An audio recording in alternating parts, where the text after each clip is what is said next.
좋아요와 구독하기는 사랑입니다. 안녕하세요. 반갑습니다. 부동산입니다. 2019년 8월 23일 금요일입니다. 오늘 뉴스 안 읽는다고 그랬는데 뉴스 읽어요? 네. 오늘 별별 쓰다가 내일로 밀려서 시간 좀 나서 뉴스 몇 가지 꼽아봤습니다. 좋아요와 구독하기는 사랑입니다. 자, 제가 여행 다녀와서 여행 기간 동안 못 놓쳤던 뉴스였는데 한번 읽어드린다라고 하면서 엊그저께 읽어드렸던 내용이 있어요. 뭐냐면 공동주택 분양가 산정 기준 요 개정안이 얘기가 발표가 있었고, 요 바뀌는 내용에 따르자면 이 감정평가, 이 택지비를 감정평가하는 데 있어서 표준지 공시지가에 연동을 해가지고 하라고 해서, 야, 이대로 하게 되면 일반 분양가보다 조합원 분양가가 비싼, 그러니까 일반 분양가가 조합원 분양가보다 싼 그런 상황이 나올 수도 있겠다, 그런 말씀을 드린 적이 있습니다. 자, 이번 기사는 거기에 연계되는 기사입니다.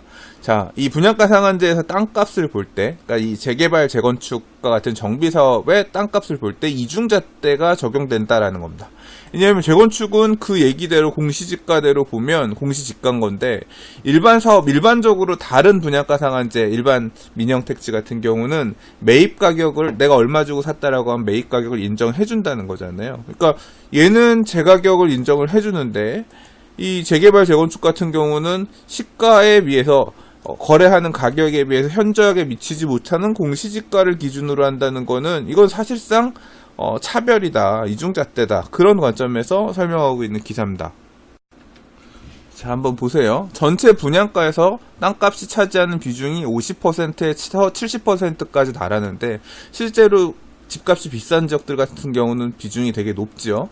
근데 땅값을 공시지가 수준으로 묶어버리게 되면 분양가가 낮아질 수밖에 없는데, 국토부는 올해 표준지 공시지가 시세 반영 대비 현실화율이 64.8%라고 반영했지만 서울 같은 경우는 50에서 60% 수준밖에 안 된다는 얘기입니다. 절반이라고 하면 시가의 반밖에 안 되는 거죠. 또 경실련이 추정한 서울 지역 25개 아파트의 공시지가 현실화율은 평균 33.8%밖에 안 되는 걸로 그렇게 나왔다라고 합니다. 그러니까 분양가 중에서 50%에서 많게는 70%에 달하는 택지비를 시가의 50%에서 60% 또는 뭐 30에서 40%, 33.8%, 34% 선에 이렇게 헐값에 책정을 해버리게 되면 분양가는 확 줄어들 수밖에 없는 거죠. 예, 이렇게 되면 이런 가격을 반영을, 공시지가를 진짜로 택지비로 인정해서 분양가를 책정한다라고 하면 강남 일부 재건축 단지는 주변 시세는 물론 주택도시보증공사의 기준보다도 상당히 낮아질 공산이 크다는 얘기고, 시세, 아파트 분양가가 시세의 절반에도 미치지 못하는 반값 아파트가 나올 것이라고 예상된다. 예. 연합뉴스가 감정평가사에 의뢰해서 바뀐 기준에 따라서 공시지가를 기준으로 해서 일반 분양 추정가를 계산해봐달라고 했다라고 해요. 그랬더니 얼마가 나왔냐면 평당 2,800만원 수준이 나왔다라고 합니다. 그러면 지금 이 인근에, 지금 바로 옆에가 이제 인근에 아크로 리버파크 같은 경우는 근래 25평 시세가 뭐 평당 9,200만원 실거래가 됐다, 이런 얘기 나오는데, 그 옆에는 2,800만원짜리 분양이 나온다는 얘기인 건가요? 뭐 이 기사 내용대로라고 하면 절반도 안 되는 분양가인 셈이 되는 거고요. 다른 감정평가사들은 실제 시장 가치를 반영하면서 조금 올라갈 수도 있다, 누구는 만 3천만원대 중반, 4천만원 선 정도까지는 될 것 같다라고 얘기하는 사람도 있고, 그러나 감정평가사들은 현재 정부 기조와 한국 감정 검증 절차 등을 고려할 때 시장 가치를 최대한 보수적으로 반영할 수밖에 없다라고 했고요. 실제 지금 지방자치단체의 분양가 심의위원으로 활동하고 있는 한 감정평가사는 정부가 미래의 개발 이익을 땅값에 반영하지 말라는 것은 조합이 거둘 분양 수입 등 미래 가치는 고려하지 말고 철거비, 순수 투입 비용만 고려해서 사실상 공시지가 수준에서 땅값을 산정하라는 주문하고 갔다라고 말했다라고 하니까, 결국은 택지비가 굉장히 형편없는 시가하고는 전혀 괴리된 공시지가 수준의 택지비가 나올 것이라고 예상이 됩니다. 제가 앞서 분양가 상한제 관련해서 여러 가지 뉴스를 읽거나 별도의 방송을 하면서 어떻게 택지비를 산정해 줄 거냐에 따라서 사업이 이미 이주가 시작된 곳들 같은 경우는 울며 겨자 먹기로 사업을 진행하는 곳들이 그래도 많이 나오지 않겠냐, 있을 거다, 이런 말씀을 드렸지만, 지금 기사에서 얘기하는 것처럼, 또는 공동주택 분양가 산정 기준이 이런 식으로 공시지가 연동으로 공시지가 수준에서만 할 수 있게끔, 그래서 지나치게 일반 분양가가 낮아지는, 심지어 조합원 분양가보다도 낮아지는 이런 상황이 생긴다라고 하면 정말로 이 다른 수를 생각하는 조합들도 많이 나오지 않겠나 생각합니다. 그리고 이주 안 한 곳들이라고 하면 아예 일단 이주도 미루고서 천천히 생각해보자, 이런 식으로 돌아서는 곳들도 많이 나올 수 있을 것 같아요. 다른 수라면 어떤 게 있을 수 있겠냐? 그건 저도 좀 생각을 해봐야죠. 근데 일단 이 하라는 대로 밀어 넣어서 터무니없는 일반 분양가를 받아가면서, 그러니까 그 손실들을 다 조합원들이 떠안아가면서 다른 민간 택지는 그래도 매입가 인정해주는데 이런 공시지가 수준의 이것만 받아가면서 사업들을 하지 않으려고 굉장히들 그렇게 돌아설 것 같습니다. 좋아요와 구독하기는 사랑입니다. 다음 기사입니다. 새로운 공법이 적용된 조립식 공동주택이 준공됐다는 소식인데, 이거 한번 보세요. 되게 신기합니다. 사실 저는 이제 우리나라 집만 봤으니까 다 집들은 의뢰 그렇게 짓거니 생각을 해서, 우리 흔히 벽식이라든가 라멘조라든가 해서 이렇게 쭉 기둥 올라가거나 벽 올라가고 그 위에 슬라브 들어가고 이런 식으로 집들을 져왔잖아요.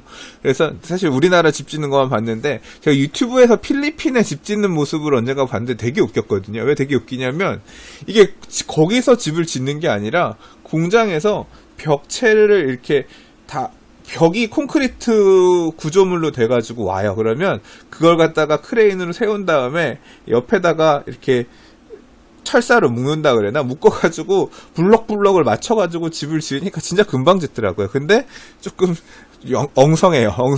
이제 이런 식으로도 집을 짓는구나. 여기는 이제 고층을 올리지 않고 기껏 해봐야 1, 2층 올리니까 그런 식으로 짓는 거겠죠. 근데 그거랑은 조금 다르게 지금 이 소개되는 이 내용은 뭐냐면, 조립식 공동주택이라 그래서 되게 특이한 주택 형태입니다.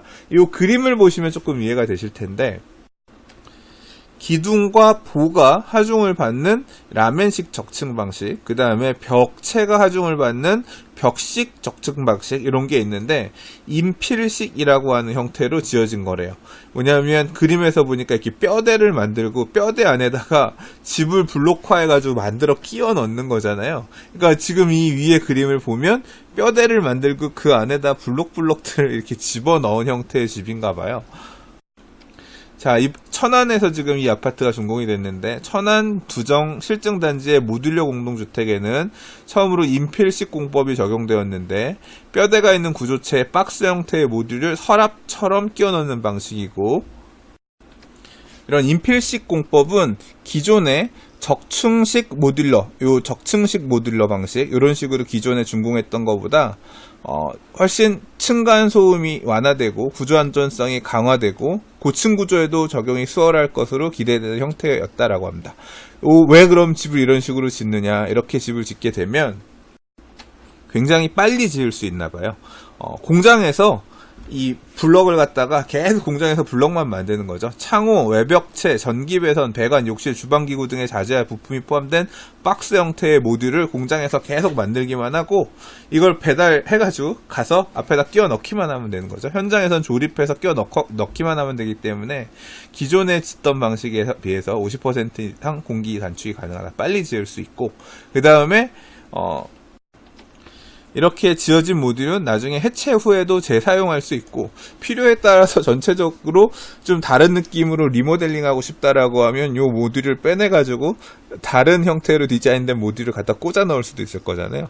굉장히 신기한 방식이다. 이게 일반적인 아파트에서 많이 활용되진 않을 수 있겠지만, 이렇게 임대 목적, 이것도 보니까 분양용 주택은 아닌 것 같고요. LH에서 이제 사회 배려계층들에게 임대하는 그런 목적으로 공급되는 것 같은데, 만약에 도입된다, 임대 목적의 주택들 이런 쪽에서는 좀 활용될 가능성이 높지 않나? 그런 생각이 드는 신기한 주택 형태여서 한번 소개해봤습니다.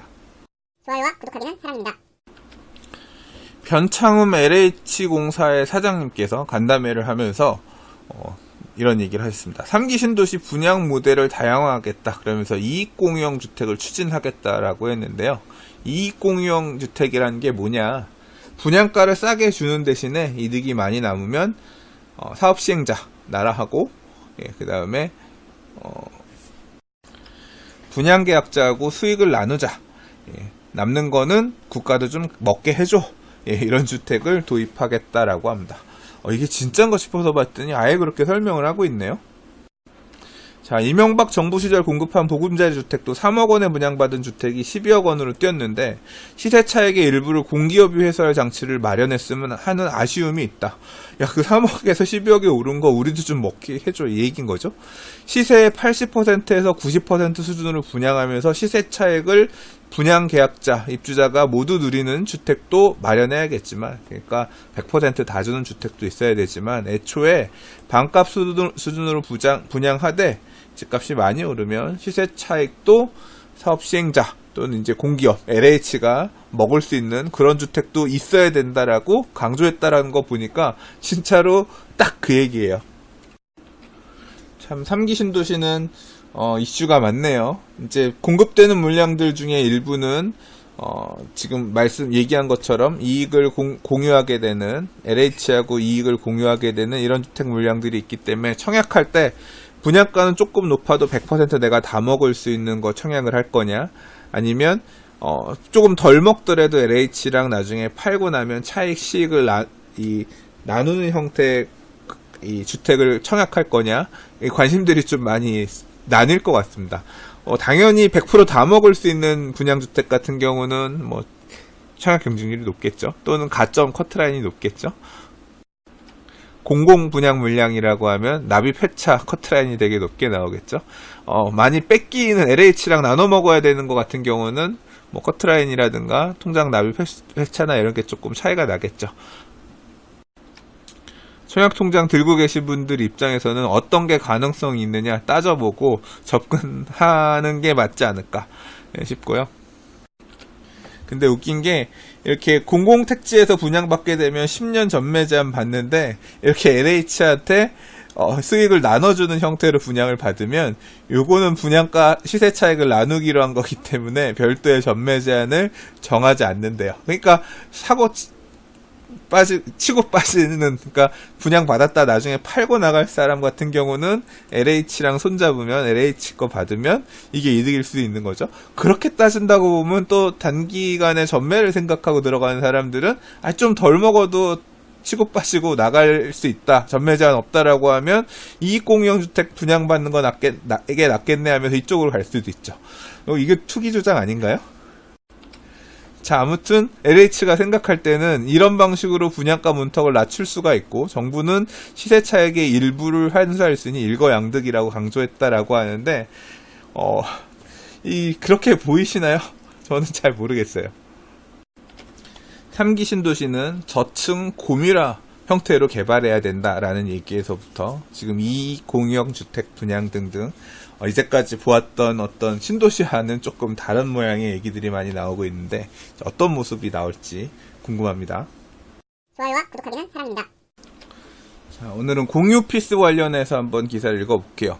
오피스 공실률이 뚝 떨어졌다. 공유 오피스의 힘이냐 아니면 착시 현상이냐 이런 얘기인데요.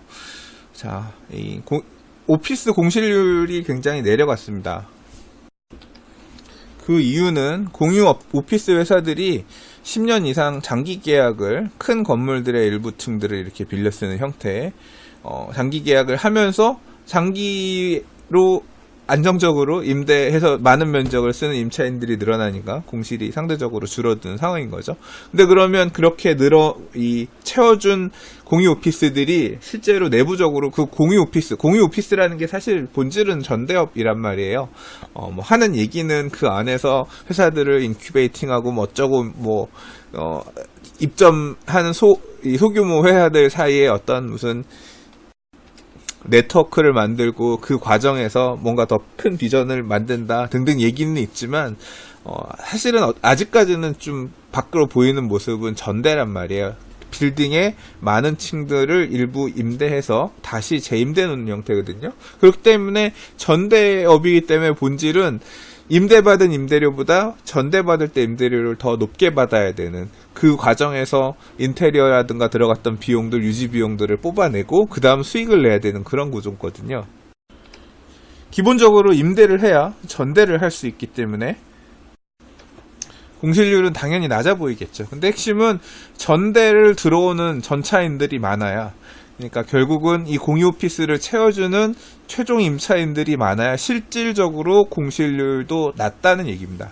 근데 실질 공유율은 높을 수도 있다, 이런 얘기가 나오는데, 그러니까 이런 공유 오피스 업체들이 얼마나 장사를 잘 하고 있는지, 얼마나 공실 없이 이 사람들을 잘 채울 수 있는지, 이런 부분을 확인을 해야 되는데, 공유에 가려진 오피스 공실률이라고 나와 있죠. 예, 실제 이런 업체들이 자기네들이 어떻게 잘 채우고 있다, 이런 부분들을 밝히지 않는다고 해요. 한 업계 관계자는 강남 등지의 경우 공유 오피스 인기가 높은 편이라 아직 공실률 문제는 없지만 종로 등지의 경우는 공실이 다소 발생하는 것으로 안다. 특히 종로는 기업 고객을 겨냥해 오피스를 크게 한 편이라 임대율이 더 떨어지고 있다. 이 때문에 최근 공실률이 높은 지점을 중심으로 공유 오피스 리모델링이나 고객 유인책 발굴이 나서는 추세다라고 합니다. 다른 관점도 있습니다. 사실 이 전대업이라고 하는 게 저는 항상 의문이었거든요.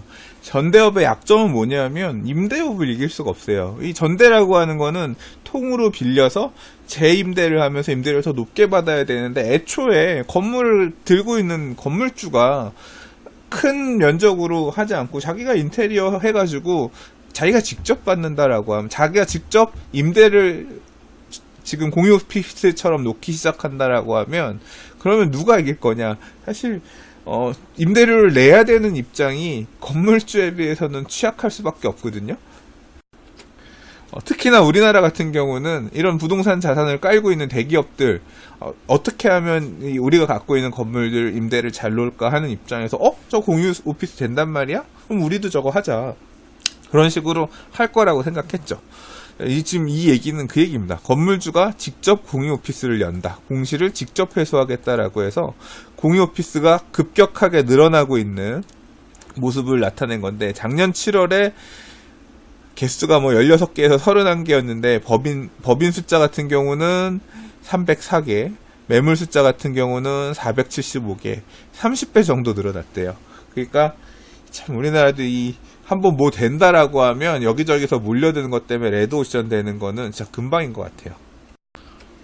자, 위에 개수 숫자는 보니까 네모라고 하는 부동산 플랫폼, 상업용 부동산 플랫폼에 등록되어 있는 공유 오피스의 개수, 그 다음에 법인, 요거는 법인 304개가 475개 공유 오피스를 운영한다는 얘기니까 하나의 법인이 10개를 운영하는 데도 있고 1개만 하는 데도 있고 2개 하는 데도 있을 거 아니에요. 그러니까 매물수가 더 많은 걸 거고요.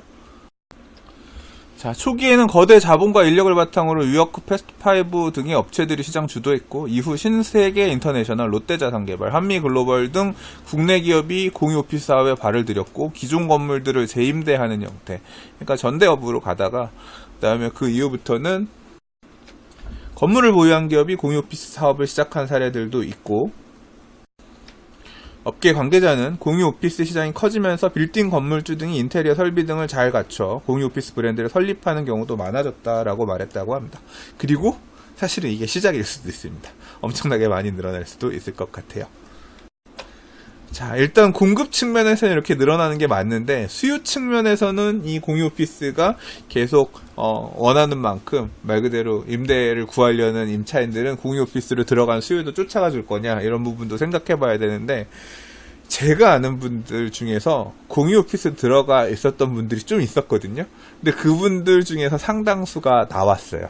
예, 임대료가 비싸고 들어가는 비용에 비해서 효용이 적다라고 해서 제가 아는 분들은 상당수 나왔거든요. 자, 이 늘어나는 공유 오피스를 채워줄 수요를 받쳐주려면 그에 준해서 경기가 좋아진다거나 창업하려는 사람이 늘어난다든가 이런 게 많이 생겨야 될 텐데, 만만한 상황은 아니죠. 조심 좀 해야 될 것 같다는 생각이 듭니다. 좋아요와 구독하기는 사랑입니다. 자, 오늘 준비한 마지막 기사입니다. 신안산선, 안산에서 여의도를 15분까지 갈 수 있게 해주는 신안산선이 이달 말, 8월 말에 첫 싹 뜬다, 착공한다라고 합니다. 자, 이 신안산선은 2007년도 그때 뭐부터 저도 관심 있게 영등포 쪽을 관통하면서 여의도를 연결하는 철도고, 서울의 남서부권에는 담비와 같은 그런 존재라고도 할 수 있죠. 여의도라고 하는 주요 업무지구를 잇는, 여의도를 거쳐서 서울역까지 이렇게. 신안산선은 2024년까지 3조 3,465억 원을 들여서 공사한다라고 하고요. 2024년에 개통 예정이라고 합니다. 지하 40m 이하 대심도로 건설해서 최대 110km 속도를 낼 수 있다라고 하고, 경기도 안산의 한양대 에리카 캠퍼스에서 서울 여의도까지 25분이면 도달할 수 있고, 기존에 1시간 반, 1시간 10분에서 1시간 반 정도 걸리던 게 요 신안산선 효과로 최대 75%, 30분이면 진짜 금방인데요. 그렇게 줄일 수 있다. 연결되는 그 라인들 같은 경우는 굉장히 교통의 호재로 작동한다고 볼 수 있겠죠. 아무튼 기다리신 분들 축하드립니다. 좋아요와 구독하기는 사랑입니다. 자, 금요일입니다. 이제 휴가들도 얼추들 다 다녀오셨을 것 같고, 날씨도 밤 되면 약간씩 선선해지고 있죠. 일교차 클 때 건강들 조심하시기 바라겠고요. 이제 드디어 9월, 가을이 옵니다. 이제 가을이 시작되면 추수, 2019년도 얼마나 보람차게 보냈는가 좀 생각할 게 많아지죠. 나는 올해 무엇을 했는가. 남은 9월 동안도 9월, 10월 알차게 보낼 수 있게끔 잘 준비들 하시기 바라겠고요. 저도 또 후회 없는 2019년 만들기 위해서 열심히 또 9월 달부터는 달려보도록 하겠습니다. 부동산의 재개발 강의 2019년 리뉴얼 버전이 나왔습니다. 재당첨 제한, 분양 자격 제한, 재개발 조합원 지양도 금지 규정 등 재개발 투자에 있어서 위험성이 굉장히 높아지는 시기입니다. 특히 재개발 재추진 구역, 일몰제 등 재개발 투자를 고민할 때 주의하셔야 될 부분들을 중심으로 2019년 강좌를 다시 정리해 보았습니다. 감사합니다.